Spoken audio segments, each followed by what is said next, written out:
নমস্কার বন্ধুরা, তোমাদেরকে স্বাগত জানিয়ে আজকের ভিডিওটা শুরু করছি। আর আজকের ভিডিওতে আলোচনা করতে চলেছি নবরাত্রির অষ্টম দিনে অর্থাৎ অষ্টমী তিথিতে পুজো করা হয় দেবী মহাগৌরীর। আজকের এই ভিডিওতে মহাগৌরীর মন্ত্র, কাহিনী এবং কী ভোগ নিবেদন করা যাবে সেই সম্পর্কে কিন্তু আলোচনা করা হবে। প্রথমেই বলবো আমাদের পুরাণ মতে মহাগৌরীর কাহিনী। অর্থাৎ পুরাণে বলা আছে দেবী মহাগৌরী গৌরবর্ণা, তিনি একটি ষাঁড়ের উপর বসা এবং তার ডান হাতে থাকে ধ্যান মুদ্রা, বাম হাতে থাকে একটি ত্রিশূল। দেবী শক্তি অত্যন্ত দয়াবতী, তিনি শান্তিতে সর্বত্র পূরণ রাখেন। অর্থাৎ হয় না যে সংসারে যখন অশান্তিতে পরিপূর্ণ হয়ে যাচ্ছে, কিছুই ভালো লাগছে না, তখন কিন্তু মহাগৌরী শান্তির পথ দেখান এবং তার ভক্তদের আত্মোপলব্ধি করতে সাহায্য করেন, সত্যের পথে যেতে সাহায্য করেন। যখন হয় যে কোনো দিশা খুঁজে পাওয়া যাচ্ছে না, তখন কিন্তু মহাগৌরী দিশা দেখাবে এবং সত্যের পথে যেতে সাহায্য করবে। সাদা রঙের তিনি পোশাক পরিহিতা, এই কারণে কিন্তু তাকে শ্বেতম্বর ধরা নামেও বলা হয়। এবং তিনি একটি ডমরুও কিন্তু হাতে ধারণ করে রেখেছেন। এবং পুরাণ অনুযায়ী সমস্ত রাক্ষসকে যখন পার্বতী পরাজিত করেছিলেন, তখন তার গায়ের চামড়া কিন্তু কালো হয়ে গিয়েছিল এবং সেই সময় ভগবান ব্রহ্মা তাকে পরামর্শ দিয়েছিলেন হিমালয়ের মানস সরোবরে স্নান করতে।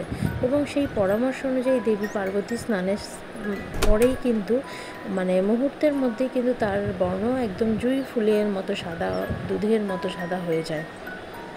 এছাড়াও পুরাণ মতে মহাগৌরীকে কুমারী রূপে পূজা করা হয়। এই থেকেও কিন্তু এই অষ্টমী তিথিতে কুমারী পুজোর প্রচলন হয়েছে বলে মনে করা হয়।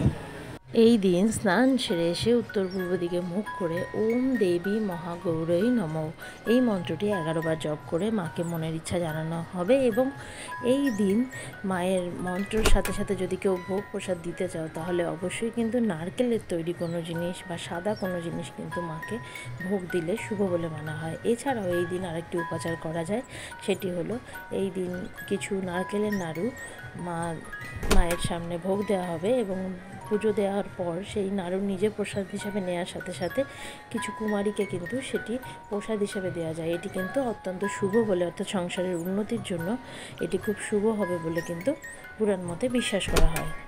এছাড়াও যারা সন্তানের জন্য দীর্ঘদিন ধরে চেষ্টা করছো বা কিছুতেই সন্তান প্রাপ্তি হচ্ছে না, তারাও কিন্তু মন দিয়ে মহাগৌরীর পুজো করতে পারো এবং একটি নারকেল হাতে নিয়ে মহাগৌরীর সামনে সেই হাতে নারকেলটা নিয়ে মন্ত্রটা 11 বার জপ করে নিজের সন্তান প্রার্থনা করে দেবীর সামনে সেটি রেখে দেবে।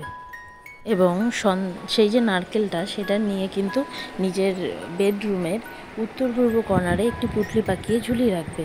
ভগবানের ইচ্ছায় পরবর্তী নবরাত্রির মধ্যে কিন্তু তোমার সন্তান প্রাপ্তি হবে এবং তার সাথে সাথে কিন্তু সন্তান হওয়ার পর সেই নারকেলটিকে কোনো প্রবাহিত জলে বা গঙ্গায় বিসর্জন দিয়ে দেবে।